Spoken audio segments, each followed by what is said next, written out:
Imagine working closely with someone every day, doing projects together, sitting side by side at your desks. Imagine starting out as coworkers and colleagues and over the years eventually becoming friends. Imagine her coming to work one morning with a saddened, tired face. Imagine her telling you that her partner hit her last night and she was so scared. She cried all night, but she came to work in a complete daze. What would you do in this situation? My name is Paulette Senior. I'm the President and CEO of the Canadian Women's Foundation. Thank you for joining us at this event. So, if you're not sure about how you would respond in scenarios such as this, if you're nervous that you might say or do the wrong thing, you're not alone. Many of us really aren't sure how to respond when we get the sense that a friend or coworker or colleague or family member is in an abusive situation. We're not well equipped to respond to gender-based violence, whether it's intimate partner abuse, sexual assault and harassment, or domestic violence. It's not something that we openly talk about. So no wonder we hold conflicting views about it. A Canada-wide poll by the Canadian Women's Foundation found that 90% of people believe everyone has a responsibility to stop gender-based violence. But at the same time, 23% of people say intimate partner violence is none of my business if it doesn't directly involve me. So there is a gap. There's a gap between our anti-violence values and our competence and confidence to play an anti-violence role in real life.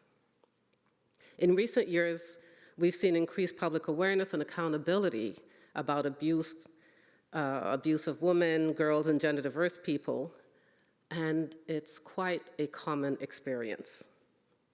But increased awareness might obscure the reality that many still view gender-based violence as an ugly, unmentionable topic that should actually stay behind closed doors.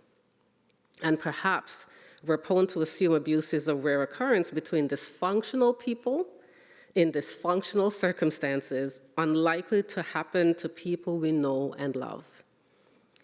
Maybe we go even further. Maybe we're prone to judge those who face abuse, presuming they made the wrong choices to be in that particular position. But our typical mental biases play out in our perceptions of abuse as much as anywhere else in life. Normalcy bias, for example, means that we don't imagine abuse will affect us directly, even as it affects others. Optimism bias means we overestimate favorable outcomes even in unsafe and dangerous situations. The valence effect causes us to think good things are more likely to happen to us and the people we love rather than bad things. The ostrich effect, burying your head in the sand, means we tend to avoid unpleasant information altogether. Yet facts confront our biases head-on. 44% of all women in Canada experience psychological, sexual, or physical violence from an intimate partner in their lifetimes. 2/3 of people know a woman who has experienced physical, sexual, or emotional abuse. A woman or girl is killed by violence every 48 hours. Remember, estimates of gender-based violence rates based on healthcare police reports underestimate its prevalence. Most of this abuse goes completely unreported. The truth, though, is that for women, girls, and gender-diverse people, especially those vulnerable to racism, ableism, transphobia, homophobia, isolation, and poverty, gender-based violence is not an exceptional experience. It happens all the time. And even in our psychological or cultural denial, I believe deep down we know this to be true. Because there's an antithetical sense in which we understand the risk to women, girls, and gender-diverse people, we're told to watch our backs, cover our drinks, not accept rides, not party too hard, be out too late, or dress too tight. We're expected to be aware of our environment, know the right streets to stroll, travel in packs, grip our keys, wear sensible shoes, swipe carefully, and don't forget to notice the red flags. We're told we need to defend ourselves, or we're not smart. We live in deep, deep contradictions. So in the grip of under-acknowledged high risk of gendered abuse, even higher for those of us who are marginalized, we're expected to be warriors for our own safety, be victimized people. But victimized people cannot expect to get safer all on their own. Take it from me. I know what it's like to be trapped in an abusive home because I feared for my life and that of my child. I know what it's like to be at greater risk because I told him I was going to leave. That's why we cannot wait. We have to be proactive about building safety for abuse survivors. And we all have a part to play in transforming our culture, as you heard before, of stigma and silence about abuse to a culture of safety and support for those at risk.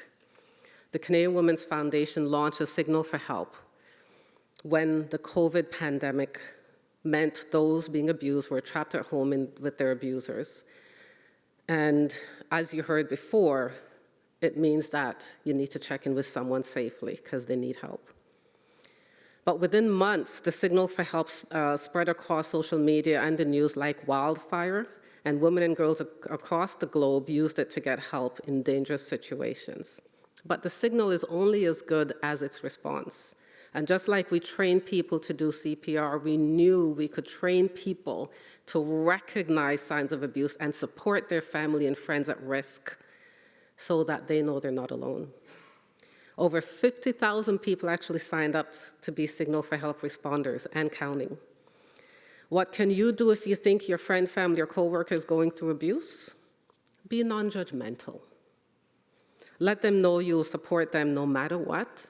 Ask them what they need from you and follow their lead. Second, know that local services, crisis lines, and employee assistance programs, you can refer them to for more specialized help from experts. Third, sign up at signalresponder.ca to get the tools, tips, and training to learn how to better support abuse survivors in your life. So imagine along with me what would happen if you did this and you knew how to support that colleague when they turned to you for much needed support. Imagine if everyone in this room and in Canada and across the world made it their business to learn these skills. And finally, imagine with me the impact we could make and the stories we could change. Thank you.